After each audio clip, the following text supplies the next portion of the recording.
मंदिर से जाते समय नंदी के कानों में, बहुत सुंदर प्रश्न है आपके, बहुत भाव से और आनंद से आपने करा, और जनमानस के कल्याण के प्रश्न है ये, केवल आपके लिए नहीं है, ये सबके लिए इतने जोरदार प्रश्न है। जो गलती भी करते होंगे तो उसको सुधार सकते।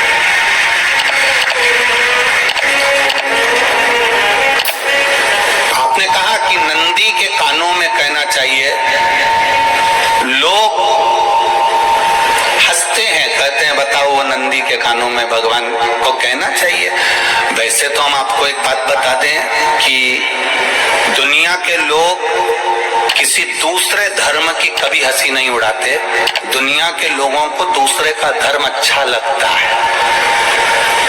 दुनिया के लोग सबसे ज्यादा हंसी उड़ाते हैं तो हमारे सनातन धर्म की ही उड़ाते हैं, और जी खुद उड़ाते हैं, दूसरा उड़ाने वाला नहीं होता। दूर के ढोल हमें समझ में आते हैं, उसका धर्म हमें समझ में आ गया, उनका क्या है ऐसा है, आओ कुछ नहीं, उनके धर्म में ऐसा है, कितना आनंद हमें दूसरे के धर्म में लग रहा है, और हमारा सनातन धर्म हमको बुरा लगता है। हमारे सनातन धर्म हमें बुरा लगने लगा। अरे भाई, लोग कहते हैं कि नंदी के कान में कहते हो, ये कोई हमारे पुराणों में या शास्त्रों में लिखा है? भगवती बहन साहू, आपको धन्यवाद देना चाहूंगा और एक बात कहना चाहूंगा, जितनी भी शिव महापुराण के अंतर्गत चाहे उपाय जो बताए जाते हैं कि बेलपत्री ऐसे चढ़ाना, काली मिर्च ऐसे चढ़ाना, चावल ऐसे चढ़ाना, धतूरा का क्या महत्व है, शमी के पत्ते का क्या महत्व है, बेलपत्री के पत्ते का क्या महत्व है, ये जितनी भी बातें बताई जाती हैं ये सब पुराण के अंतर्गत से बताई जाती है।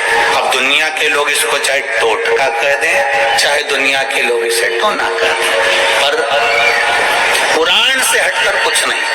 और आप लोगों को अगर बोला है कि नंदी के कान में कहकर भगवान शंकर के मन में बात पहुंचे, तो ये क्यों कहा, तो ये भी हमारी शिव महापुराण में लिखा है, जलंधर के चरित्र में।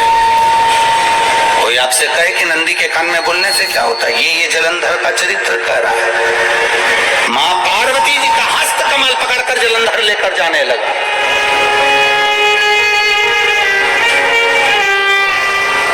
वृंदा का पति लेकर जा रहा है।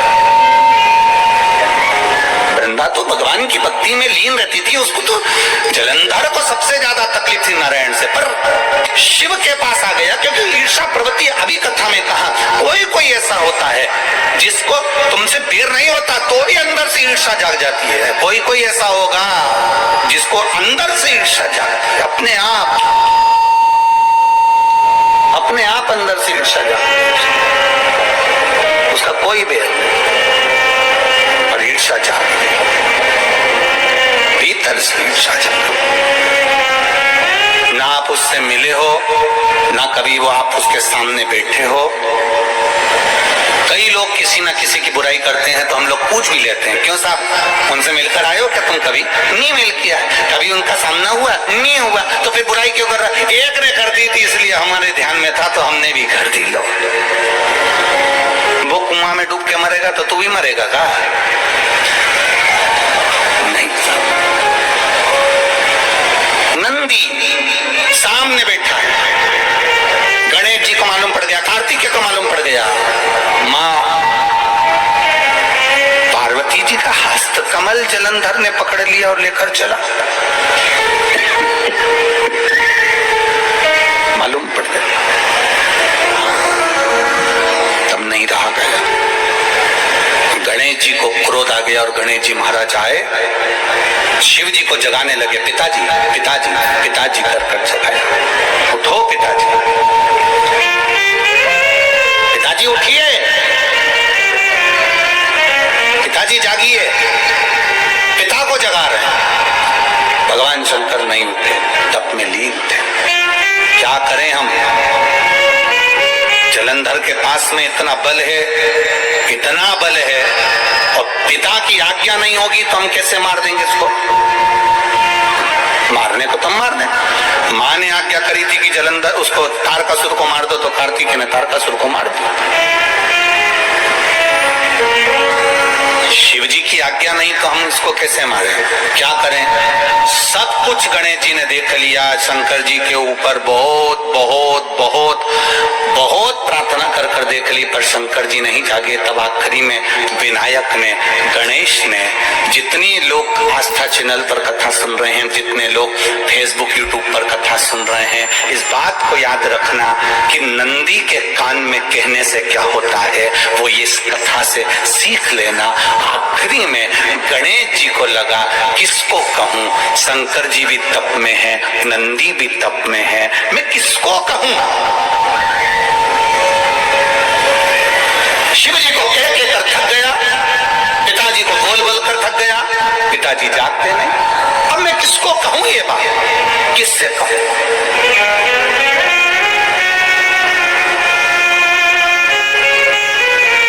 विनायक गए सीधे अब नंदी के पास। नंदी भी तप में लीन थे, शंकर जी की ओर मुख था, शंकर जी की ओर मुख था। गए और जाकर तुरंत विनायक ने नंदी के कानों में जाकर कहा, नंदीश्वर, मैया का हाथ पकड़कर जलंधर लेकर जा रहा है, पिताजी तप में लीन है, कृपा करिए ना।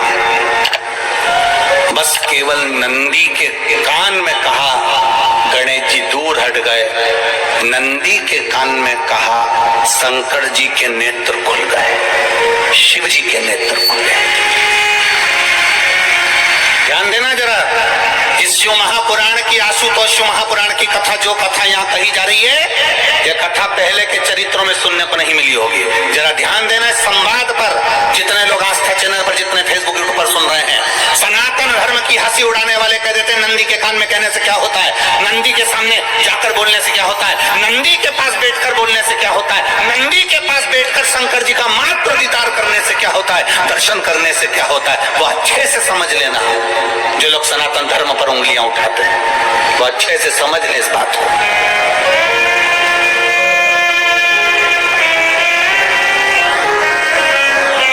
क्या होता है, नंदी तप में लीन, शिव जी तप में लीन, शिव नहीं उठ रहे। विनायक ने नंदी के कानों में जाकर कह दिया, नंदी के कान में जाकर कहा, नंदी के नेत्र नहीं खुले, नेत्र किसके खुले? जम के बोलो, महादेव के खुले हैं, शिव जी के खुले हैं। ये मन का तार।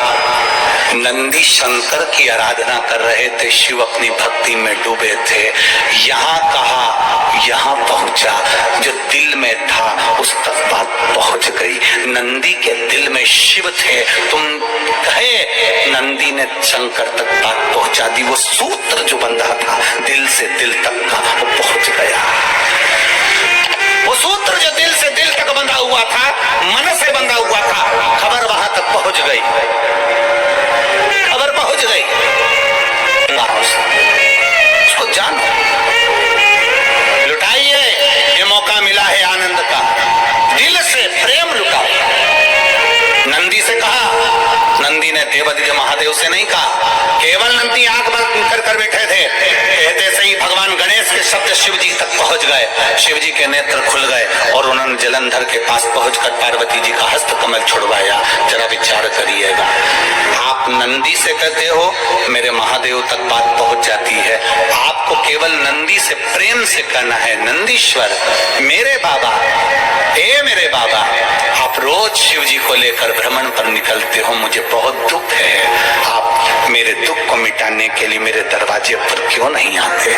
नंदीश्वर से कहा, शिव जी तक बात पहुंच जाएगी, शंकर के नेत्र आपके लिए खुल जाएंगे और महादेव आपके यहाँ खड़ा होगा।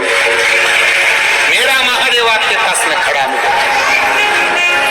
आशुतोष महापुराण की कथा कहती है, लोग कहते हैं नंदी को कहने से क्या होता है, ये शिव तत्व की कथा आशुतोष महापुराण कह रही है। कहा वहां तक पहुंचा, दिल से दिल तक।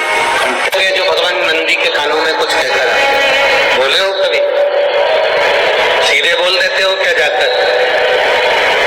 नंदी के कानों में कहने का भी एक तरीका है, आप लोगों को मालूम होगा वो तरीका, नहीं मालूम? बेलपत्र बेलपत्री की जो डंडी रहती है ना, बीच का जो भाग है, ध्यान दिए ना जरा सा, ये बीच की जो डंडी है, फिर से देखिए, बेलपत्री के 2 पत्ते और उसके पास में जो बीच की जो डंडी का भाग है, दिख रहा है आप लोगों को?